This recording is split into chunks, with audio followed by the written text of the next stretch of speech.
بسم اللہ الرحمن الرحیم۔ سن ابو عبداللہ، اس وقت سلطان الغزل کے پاس بے پناہ قوت ہے، اس لیے کہ ایک اور قوت جو جنگ کی ممارست میں اپنا کوئی جواب نہیں رکھتی سلطان الغزل کے ساتھ ہے۔ اس پر ابو عبداللہ نے چونک کر پوچھا، وہ کون سی طاقت اور قوت ہے؟ فرولندہ کہنے لگا، دیکھ ابو عبداللہ، تمہیں یاد ہوگا جس وقت تم نے غرناطہ سے نکل کر اپنے باپ اور چچا سے جنگ کا ارادہ کیا تھا اور تمہیں شکست ہوئی تھی، تو اس شکست کا باعث ایک تیسری قوت تھی جو کوہستانی سلسلے سے نکل کر نہ صرف یہ کہ تمہارے لشکر کے پہلو پر حملہ آور ہوئی تھی، بلکہ جو تیر انداز تم نے گھات میں بٹھا دیے تھے ان کا بھی اس نے خاتمہ کر دیا تھا، اور اس کی وجہ سے تمہیں بدترین شکست ہوئی تھی۔ اس تیسری قوت کا نام رقیم بن خلات ہے۔ یہ بڑا دھوکے باز، بڑا فریبی، بڑا عیار انسان ہے۔ کبھی یہ نصرانیت کے بیس میں ہسپانیہ میں ایک سرے سے دوسرے سرے تک چرواہوں کے بیس میں چکر لگایا کرتا تھا، تم اسے ضرور جانتے ہوگے۔ پھر اس کا راز کھل گیا، میرے جاسوسوں نے خبر دے دی کہ وہ نصرانی نہیں مسلمان ہے، اور جبل اسلج میں اس نے اپنا ایک مسکن بنا رکھا ہے، اور درپردہ اور خفیہ طور پر وہ سلطان ابو الحسن اور الغزل کا ساتھ دے رہا تھا۔ یہ انکشاف ہوتی ہی میں نے اپنے سپہ سالار آگیلار اور نائب سپہ سالار گھیلر کو اس کی سرکوبی کے لیے روانہ کیا۔ اس وقت وہ جبل رندہ میں اپنے ریوڑ اور لشکر کے ساتھ پڑاؤ کیے ہوئے تھا، لیکن یہ ایسا خونخوار، ایسا انوکھا سا تیغزن ہے کہ عجیب و غریب طریقے سے اس نے میرے سپہ سالار آگیلار اور گھیلر کو بدترین شکست دی اور اپنے ریوڑ اور لشکر کو لے کر بڑی تیزی کے ساتھ غرناطہ کی حدود میں چلا گیا۔ سن ابو عبداللہ، میں تم سے یہ بھی کہوں کہ میرا ایک باغی سردار تھا جس کا نام بالدی گوت تھا، اس نے میرے خلاف بغاوت کر کے جگہ جگہ ڈاکہ زنی اور لوٹ مار کا سلسلہ شروع کر دیا تھا۔ رقیم بن خلات جو بظاہر نصرانی بنا ہوا تھا اور اپنے گلے میں صلیب لٹکائے رہتا تھا، اس نے بالدی گھوت پر حملہ آور ہو کر اس کا کام تمام کر دیا، اور پھر خود بالدی گھوت کی حیثیت سے جگہ جگہ ڈاکہ زنی اور لوٹ مار کا سلسلہ شروع کر دیا تھا۔ جہاں بھی لوٹ مار کرتا وہاں بالدی گھوت کے نام کا خنجر پھینکتا تاکہ اس کے اوپر کوئی شک و شبہ نہ کرے۔ بہرحال میں تم سے یہ کہنا چاہتا ہوں کہ یہ بھی ایک ایسی خطرناک قوت ہے جس پر تمہیں نگاہ رکھنی ہوگی۔ اس پر ابو عبداللہ بڑی ممنونیت سے فرولندہ کی طرف دیکھتے ہوئے کہنے لگا، دیکھ شفیق فرولندہ، جس بات کا انکشاف تم نے کیا ہے اس کی خبر مجھے پہلے ہی ابن حمدون اور روزان بتا چکے ہیں۔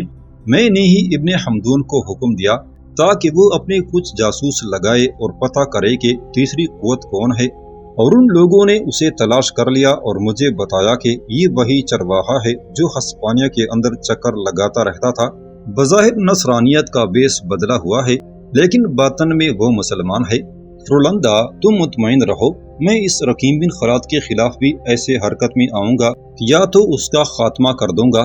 اس پر فرولندہ ابو عبداللہ کی باتوں سے ایسا متاثر ہوا کہ ابو عبداللہ کے کندھے پر ہاتھ رکھتے ہوئے اس کا کندھا زور سے دباتے ہوئے کہنے لگا، ابو عبداللہ، قسم یسوع مسیح کی، مجھے تم جیسے مہربان سے ایسے ہی جواب کی امید تھی۔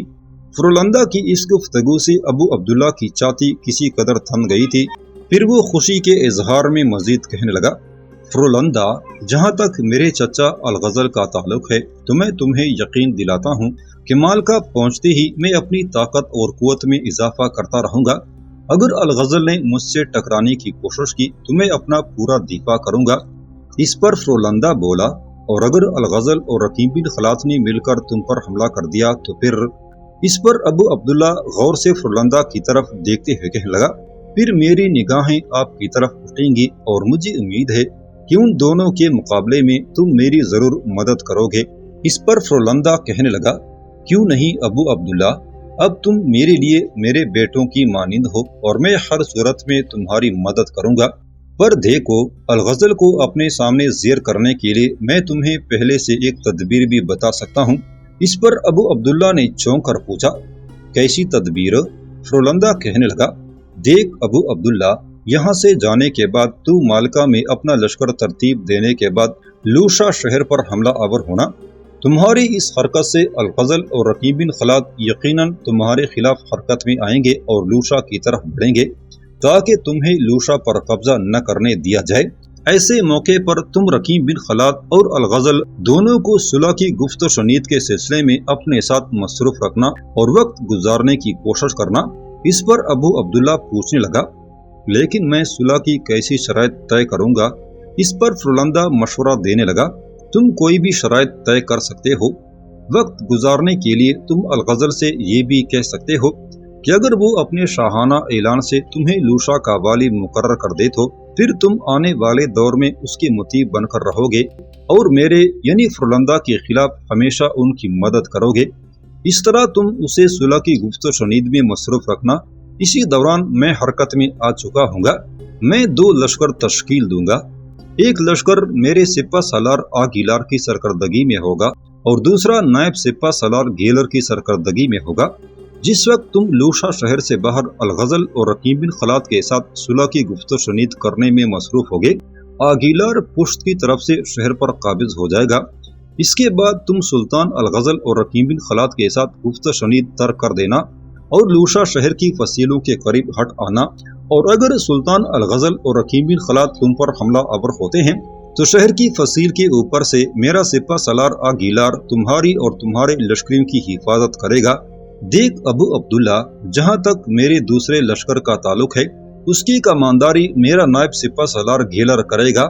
لشکر کے اس حصے کے ساتھ گیلر البیرا، مسلین اور منت فرید قلعوں پر حملہ آور ہو کر ان پر قبضہ کرے گا۔ اس طرح غرناطہ کے گرد ہم اپنا گھیرا تنگ سے تنگ کرتے جائیں گے۔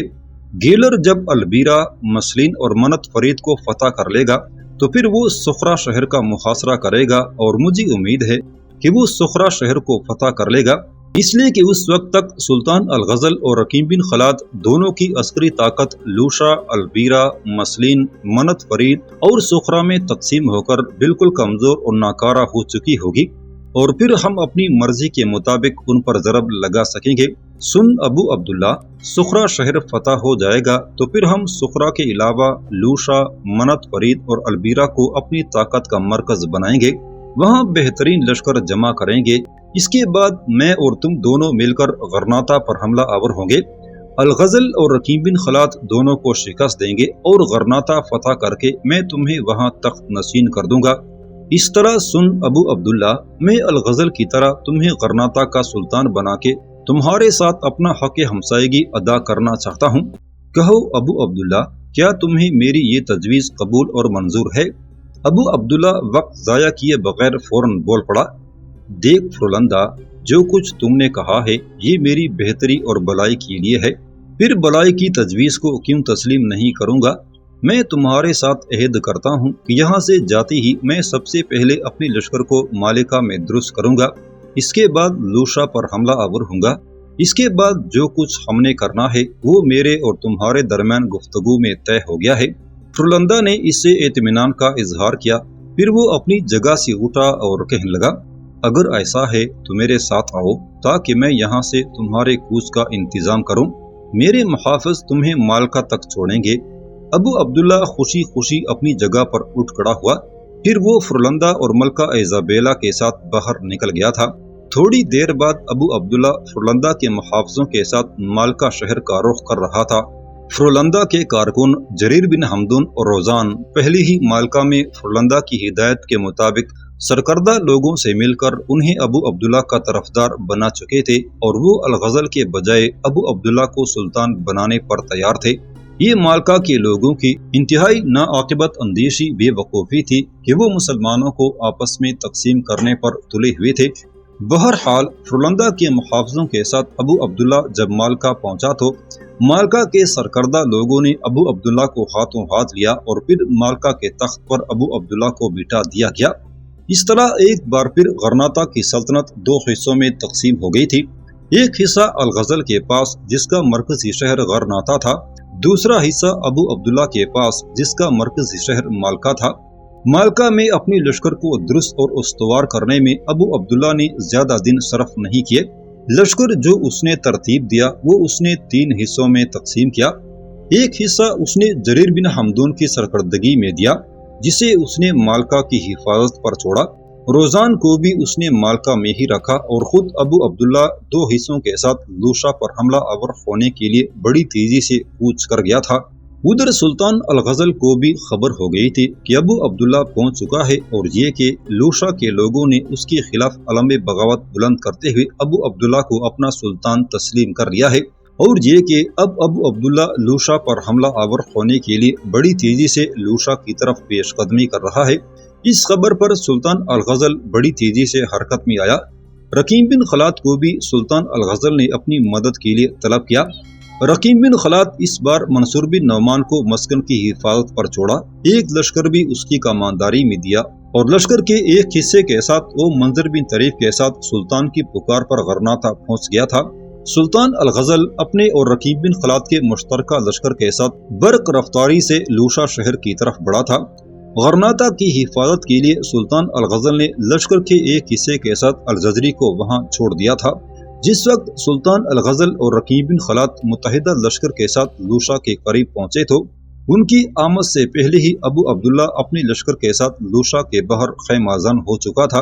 ابو عبداللہ شہر سے اتنے فاصلے پر تھا کہ اگر لوشا شہر کی فصیل کے اوپر سے تیر اندازی کی جائے تو اس کے پڑاؤ میں تیر نہ پہنچ سکیں، اس لیے کہ لوشا شہر میں چھوٹا سا ایک حفاظتی لشکر تھا جو حملہ آوروں کے سامنے مدافعت ضرور کر سکتا تھا۔ سلطان الغزل اور رقیم بن خلاد اپنے لشکروں کے ساتھ رات کے قریب لوشا کے قریب پہنچے تھے، لہٰذا وہ ابو عبداللہ کے لشکر کے سامنے خیمہ زن ہوئے تھے۔ صبح ہوتی ہی ابو عبداللہ کے منادوں نے جگہ جگہ گھوم پھر کر اپنے اور الغزل کے لشکر میں یہ بات پھیلانا شروع کر دی تھی کہ ابو عبداللہ اپنے چچا سلطان الغزل کے ساتھ جنگ نہیں کرنا چاہتا، اور یہ کہ صلح پر آمادہ ہے اور گفتگو کرنے کے لیے وہ ایک وفد کو ترتیب دے رہا ہے۔ سلطان الغزل کو جب یہ خبریں ملی تو اس نے جنگ سے ہاتھ کھینچ رکھا۔ اس طرح دونوں لشکر 2-3 دن تک ایک دوسرے کے سامنے پڑاؤ کیے رہے، پھر صلح کی گفت و شنید کا آغاز ہوا۔ دونوں لشکروں کی طرف سے وفد مقرر کیے گئے جنہوں نے گفتگو شروع کی اور صلح کی شرائط طے کرنا چاہی۔ فرلندہ کی ہدایت کے مطابق ابو عبداللہ نے سلطان الغزل کو یہ شرط پیش کی کہ اگر ابو عبداللہ کو لوشا یا کسی اور بڑے شہر کا حاکم مقرر کر دیا جائے تو وہ سلطان الغزل کے خلاف جنگ نہیں کرے گا، اور اگر یہ شرط منظور ہو گئی تو ابو عبداللہ سلطان الغزل کی مدد کرتے ہوئے فرلندہ کے خلاف برسر پیکار ہو جائے گا۔ ابھی یہ گفت و شنید کی بات جاری تھی کہ پشت کی جانب سے رات کی تاریکی میں فرلندہ کا سپہ سالار اپنے لشکر کے ساتھ پہنچ گیا۔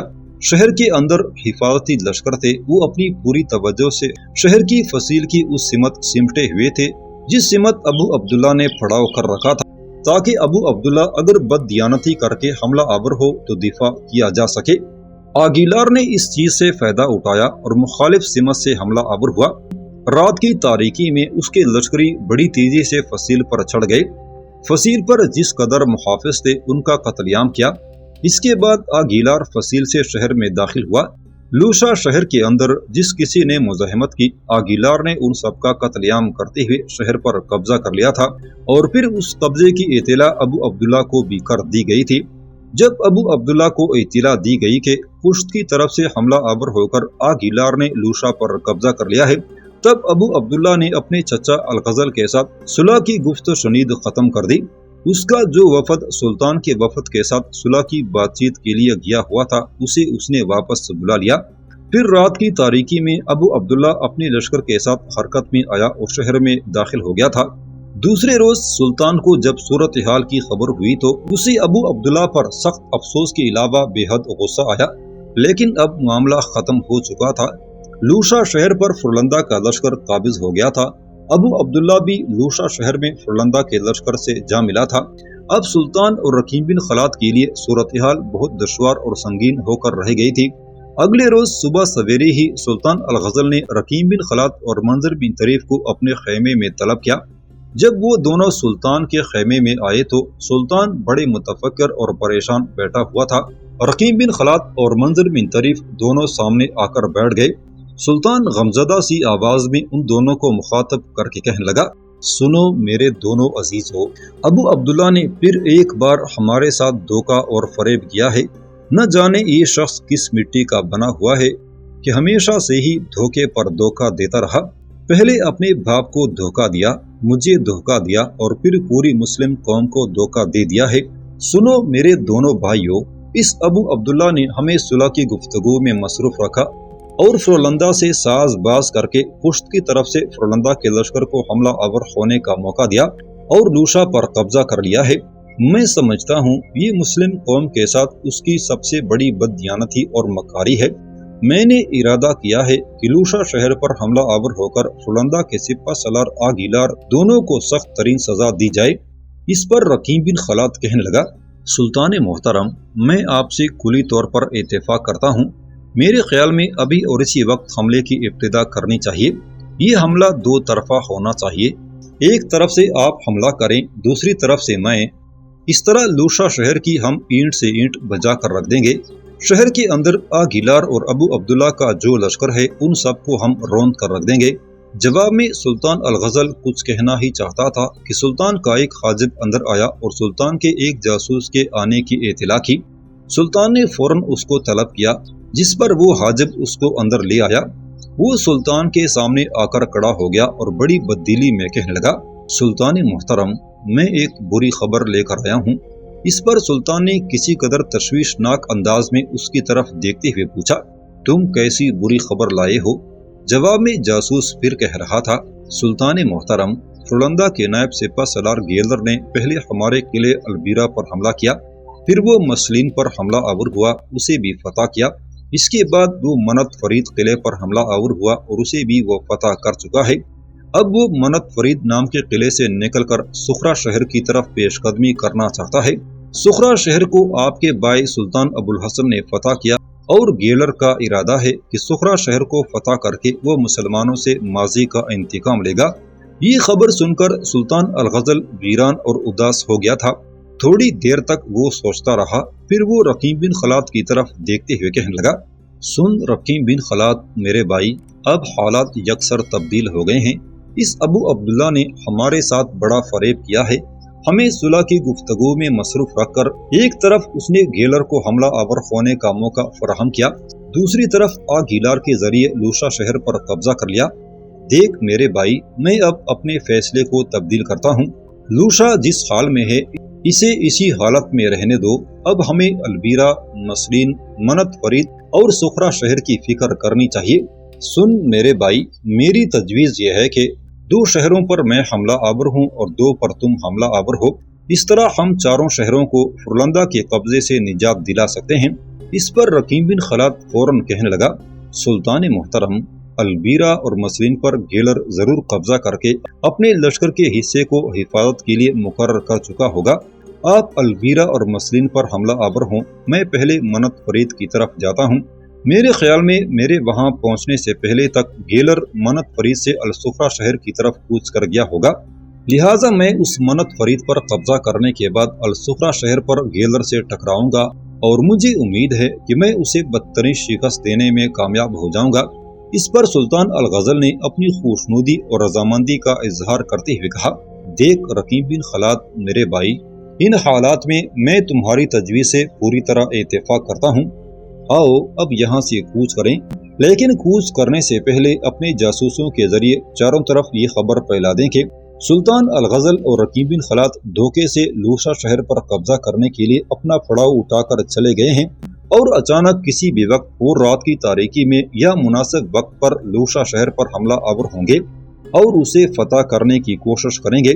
اس قسم کی افواہیں پھیلانے سے ابو عبداللہ اور آگیلار لوشا شہر سے باہر نہیں نکلیں گے اور ہمیں اپنی کارروائی کرنے کا موقع مل جائے گا۔ رقیم بن خلاد نے سلطان الغزل کی اس تجویز سے پورا اتفاق کیا۔ اس کے بعد وہ تینوں خیمے سے باہر آئے اور تھوڑی دیر بعد سلطان الغزل اپنے لشکر کے ساتھ البیرا کی طرف کوچ کر گیا تھا، جبکہ رقیم بن خلاد اور منظر بن طریف اپنے لشکر کے ساتھ بڑی تیزی سے منت فرید کی طرف پیش قدمی کر رہے تھے۔ لوشا شہر سے کوچ کرنے کے بعد سلطان الغزل سب سے پہلے البیرا کی طرف بڑھا۔ اس شہر کو فتح کرنے کے بعد فرولندا کے نائب سپہ سالار گیلر نے اپنا چھوٹا سا ایک لشکر شہر کی حفاظت کے لیے چھوڑا تھا اور خود وہاں سے جا چکا تھا۔ سلطان الغزل غصے اور انتقام میں اس شہر پر سنسان راتوں کی طرح حملہ آور ہوا اور زیادہ وقت لیے بغیر سلطان نے اس شہر کو فتح کر لیا۔ شہر کے اندر جس قدر فرولندا کا حفاظتی لشکر تھا اسے سلطان نے تہہ تیغ کر دیا۔ سلطان نے شہر کا نظم و نسق درست کیا اور اس کے بعد البیرا سے سلطان نے بڑی برق رفتاری سے دوسرے قلعے مسلین کا رخ کیا۔ مسلین پر بھی سلطان رات کی تاریکی میں حملہ آور ہوا۔ یہاں بھی فرلندہ کا جو لشکر تھا وہ زیادہ دیر تک مزاحمت نہ کر سکا، سلطان نے مسلین کو بھی فتح کر لیا۔ یہاں بھی فرلندہ کا جو حفاظتی لشکر تھا اسے بھی تہ تیغ کرنے کے بعد سلطان مسلین کا بھی نیا نظم و نسق مرتب کرنے لگا تھا۔ ادھر رقیب بن خلاد اور منظر بن طریف بھی لوشا شہر کے باہر سے کوچ کرنے کے بعد منت فرید شہر کی طرف بڑھے۔ سلطان ہی کی طرح وہ بھی رات کی تاریکی میں شہر پر حملہ آور ہوئے۔ سلطان ہی کی طرح انہوں نے منت فرید کو فتح کرنے میں زیادہ دیر نہ لگائی۔ شہر کو فتح کرنے کے بعد انہوں نے سلطان ہی کی طرح گیلر نے جو وہاں اپنا حفاظتی لشکر مقرر کیا تھا اسے تہ تیغ کر دیا۔ اس کے بعد رقیب بن خلاد اور منظر بن طریف اپنے لشکر کے ساتھ الصفرہ شہر کا رخ کر رہے تھے۔